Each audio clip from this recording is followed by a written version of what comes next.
Hi, I'm Matthew Gore from lightenmatter.org. The image that you're looking at is actually a video clip that's been processed in Photoshop CS6. Photoshop has always been able to produce videos from frame animation, but now with CS6, it's a true, full-featured, timeline-based video editor, and all of those adjustments and filters that you used to be able to apply to photos can now be applied to videos. And it's pretty easy to use. Let's take a look at how it works. The basics are a lot like any other video editor. I'll start by opening the timeline from the tab at the bottom of the screen. You can also do that from the window menu here. Click on timeline. And then I will click this little film-looking icon and add media. You can open multiple clips at once if you want. And I'll click open. And you'll notice that in the timeline there is a video group that holds multiple clips over here. And then in the layers palette, let me make a little extra space here. There is an individual video layer for each of the video clips within the video group. One of the things that takes a little getting used to is the fact that over here in the layers palette, the layer at the bottom of the stack is the one that comes first in the video timeline. And if you change the order of the stack, so if you move the bottom video up, it moves it further along the timeline. That seems a little backwards to me, but once you get used to it, it works just fine. In the video group here on the timeline, the ends of the clips snap together so that there are never any gaps or overlaps. If you do want overlaps though, all you have to do is drag a layer out of the video group over here in the layers palette. So for example, if I wanted this middle video to overlap the first one, I would just drag it out of the group, and then I can move its position on the timeline by dragging it left or right. Now, if I move the playhead over, you can see that this one is appearing over the top of the other, and if I want to adjust its opacity, I can do that just like I would any other Photoshop layer. And if I move another clip out of the video group, like so, then I have two separate video tracks up here, and if I move one of them onto the same track as the other one, you can see that it automatically creates a second video group, and that will function just like the original video group did. For the moment though, I'm just going to back this up to where we started with a single video group, and that's easier to work with. If you want to edit the end point or beginning of a clip, you can grab its end and drag it, and Photoshop gives you a nice little pop-up preview so you can decide where you want to make the cut.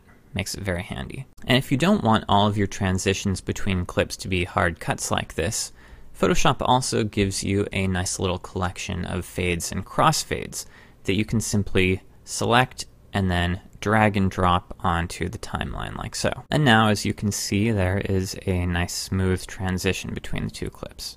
And of course I can also drag in a fade for a single clip, like maybe a fade with black this time, and I'll just drag that to the beginning here. And if I play now, you can see it fades through black into the video. If you want to change the duration of a transition, it's as simple as clicking on that fade and dragging it left or right to make it longer or shorter.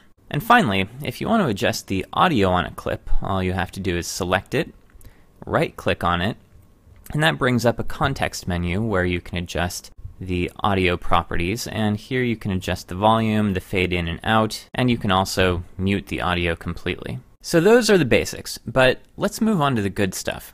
I'm talking about all of the adjustments and effects that make Photoshop what it is. If you know how to use adjustment layers in normal Photoshop documents, then using them with videos will be a simple matter for you. Simply select the clip that you want to adjust, create an adjustment layer, and make the changes. So for example, this first clip looks kind of overexposed and washed out, so I'm going to add a curves adjustment layer to it. And now I'll darken up the shadows and bring in some contrast with it. That looks a little bit better. And that adjustment is applied to the entire clip. If you look closely at this new adjustment layer, you'll notice that it has this little arrow in it pointing down to the layer below it. That means that it's a clipping layer. It only applies to the layer directly below it, instead of all of the layers below it in the layers palette. New adjustment layers in the video group are automatically created as clipping layers. Now what if you want to make an adjustment to only part of a clip? Maybe I want to darken the sky in this clip, for example. You start off the same way. You select the clip and create an adjustment layer. I'll do a curves layer this time also. Then you make the adjustment. Here I'll just darken up the whole image a little bit and create some contrast in the sky. Then go back to the layers palette and click on the layer mask. Now I'm going to press Ctrl-I to invert the mask on that adjustment layer, and then use a white paintbrush to just paint in the effect where I want it to be, like so. And now this adjustment is being applied to the sky of the entire clip. Now if you want to use filters, again, it starts out the same way. You select the clip that you want to filter, you go up to the filter menu, and then you convert for smart filters. Now I'll move the playhead over this clip so that we get a preview. Then I'll go up to the filter menu and select something interesting, maybe oil paint. I'll just use these defaults and press OK. And now the filter is applied to this entire clip. And of course it doesn't have to be the oil paint filter. There are dozens of different options. Some of them are pretty cool actually. But then there are also some filters that simply are not available for smart objects, including the new blur filters. So for those sorts of effects, you'll need to use the old-fashioned methods with older filters. Now I'm just going to bring in one last video clip here. I will add in these baby alligators. That's what this video really needs. And I'm going to move this clip out of the video group. And I think what I'm going to do here is make this kind of a picture-in-picture. So I'm going to, again, select this layer, convert it to a smart object, and then I will press Ctrl-T to transform it. Then I'm just going to make it smaller, and I'll drag it up into this corner of this, maybe this corner here. I'll just put it right there. And now if I want to, I can add some layer styles, like a stroke. Just make a thicker black line around this. And maybe I'll add an inner shadow. If I play this, you can see the picture-in-picture effect. Doesn't really make any sense here, but you can see how it works at least. I think I'll go ahead and just delete this layer. Just to finish things up, I thought I'd mention that you can also add in text and other objects to your video projects, and you can animate them a lot like you would if you were using After Effects or Flash. For a quick example, I'll pull in this image from another document.